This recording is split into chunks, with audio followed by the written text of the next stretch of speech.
10:05. Welcome back to the Chad Hasty Show on News Talk KFYO. Thank you for tuning in today, the day before Super Tuesday. Election Day is tomorrow. And joining us on the phones to talk everything that is the 2020 election, because really that's the only thing making news other than the coronavirus. You got coronavirus and you've got the 2020 election, and that's it. And the stock market. Well, yeah, that's kind of coronavirus, you know. That's kind of all runs together. Yeah, exactly. But nothing else is happening in the world. Scott Braddock, editor of Quorum Report, who's hanging out in Dallas today, joining us on the phone. Scott, good morning. How are you today? I'm doing well. The day before Super Tuesday is Cyber Monday, right? Am I supposed to be buying lots of stuff online? Yeah, please do. Right? Yeah, the economy needs you. Please. We need a boost, right? Yes. I mean, Dow futures were down this morning. It's just been a roller coaster on They're Wall up now. Street. They're up. It's going back up now, but it's just an up and down sort of thing. People are getting whiplash. Yeah. Quite honestly. All good here. It's sort of the quiet before the storm. What happens is you have 2 weeks of early voting, and we had Democrats and Republicans coming out pretty evenly, interesting, all across the state, both topping out over 1 million votes in early voting. But you can expect that on Election Day, Democrats are going to show up in force, after what happened in South Carolina on Saturday. There's a whole new shape to this race for the Democratic nomination, Chad. I mean, look, you have Biden with new life. He was really fired up, but probably the most fired up we've seen him for sure during this cycle, as he had a very decisive, it wasn't close at all, decisive victory in South Carolina. In fact, one thing that was fascinating, the networks, when they were doing their exit polling with 0 precincts reporting, they were able to say that he had already won. Yeah. That tells you it just wasn't anywhere close. Everybody coming out of the polling place was saying, I voted for Biden. Yeah, right? I tuned into Fox to see, what was going to go on, and they had their little countdown, at 5, 4, 3, 2, 1, and then they said, well, we can already say Joe Biden has decisively won the South Carolina primary. Mm-hmm. And Scott, you've looked at polls, your entire career, and I don't expect you to be an expert on South Carolina, but they had polls ranging from Joe Biden would win by 4 points to 15 points, and I think he won by 30 points. Yeah, to 15 or 20 points in one of those polls last week. And it's just very difficult to do this kind of polling and this kind of cycle because you don't know exactly what the turnout is going to be. That's why when people are looking at these polls in Texas, Chad, I tell people you take it all with a grain of salt. A couple of things about polling Texas. One, a lot of these firms that are doing polling here are doing it for either the first time or the second or third cycle. The way that national pollsters choose which states to poll, it's based on whether or not that state is going to be in question, whether it could be a swing state in a presidential election. And for a generation, Texas has not been in that column. Right. And so there are a lot of pollsters that are just getting their feet wet in doing polling here in Texas. We could have, come November, unprecedented turnout, over 10 million. And we'll get to all that coming up, I'm sure. But in this race for the nomination, you already have about 1 million Democrats who have voted. I would expect them to vote close to 1.5 million. Could be more than that coming up, tomorrow. I don't know that it's going to be, as much of a turnout as it was back in 2008 when Secretary Clinton and Barack Obama at the time were battling it out for the nomination when John McCain had already sewn it up. And there was about 2.9 million people who voted in the Democratic nominating contest just in Texas back then, about 3 million votes, which at that time was unprecedented. Bernie Sanders still in the mix here, and I would not be surprised, by the way, CNN, the folks over there were nice enough to publish a piece from me over the weekend. Yes. And I had a lot of folks saying, wait, why is it you don't like Bernie Sanders? Whether I like him or not, that's not the point. The point is that he would be terrible for Texas Democrats, and I laid that out. People can find that article there on my Twitter. But with Sanders, I'm not saying that he won't win the primary in Texas. I wouldn't be shocked if he did win the primary in Texas. I mean, the polling indicates that he had been coming on strong. I think there are some efforts now to consolidate the moderate vote. We saw Mayor Pete drop out over the weekend, Mayor Pete Buttigieg, and some of the reporting indicates that Buttigieg and Biden at least were maybe starting to have some talks, about trying to consolidate the moderates. And look, and by the way, Chad, you and I now have lived long enough to see folks like Elizabeth Warren considered to be moderate compared to Bernie Sanders. Right? Compared to Bernie Sanders, the Democratic socialist, right? Her whole pitch is that, and she was in Houston over the weekend saying that they're both progressive, but she has, the pragmatic style. She can actually get things done in Washington, which, the Bernie Sanders folks are not interested in that argument.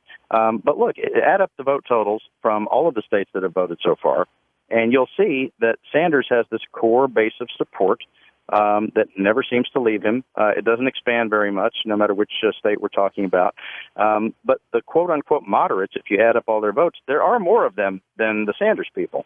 But in a lot of ways, it's like President Trump when he was going after the nomination in 2016, when he had sort of more quote-unquote mainstream Republicans who were dividing up the votes among, Jeb Bush and Marco Rubio. And at that time, we had lived long enough to see Ted Cruz be the preference of the establishment, right, against President Trump. So he's got that same sort of energy Sanders does.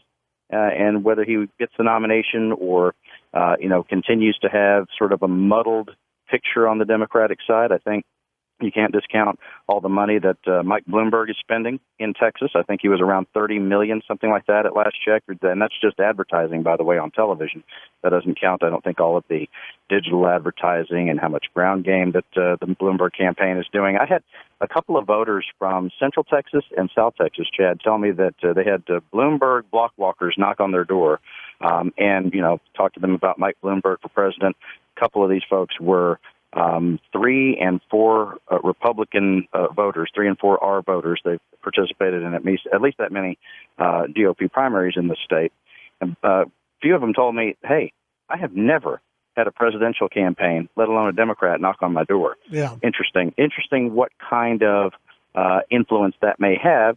And we'll see which of these candidates are able to get to the 15% threshold to be able to be awarded delegates come tomorrow night. We were told a couple of weeks ago that it may be after midnight, and we talked about this on the show, maybe after midnight before we actually see delegates awarded out of Texas because of just how expansive the state is and all these different places have to report in. But Texas may be among the only states tomorrow to actually be awarding delegates that we know about, as soon as overnight tomorrow. Yeah, wow. A lot going on and a lot obviously happening tomorrow. Let me ask you this, Scott. As you've been watching these races play out, I saw we go back to another poll, but a morning, and I've seen this a lot with these candidates, that just because you're considered in the moderate lane doesn't mean all your voters or all your supporters are going to go to, let's say, Bloomberg or Biden. Morning Consult had a poll out that showed I think 29% of Buttigieg's supporters would go towards Bernie, and 21% would go towards Biden, and that everyone would tick up by about 2 percentage points each. So, I mean, what do you think the Democrats? I mean, do more people have to drop out in order for this consolidation to happen, or do you think we'll even see that at all in this race? There are too many candidates in that quote-unquote moderate lane for any one of them dropping out to move the needle substantially, especially if, like you say, some of those supporters of that particular candidate are going to split up and some of them go one way and some of them go the other way. Again, if you have one person whose supporters make up a minority of the party, but the others don't find a way to kind of come together and team up against that person, it'd be easy for them to either run away with the nomination or to have a brokered convention, which, of course, is going to make the Bernie bros that much more angry if Sanders is denied the nomination. You said Bernie bros. Convention. You said Bernie bros are going to be after you on Twitter now, Yeah, Scott. you ought to see my mentions already after the CNN deal. Let's see. What's going on with that big-time U.S. Senate race on the Democrat side?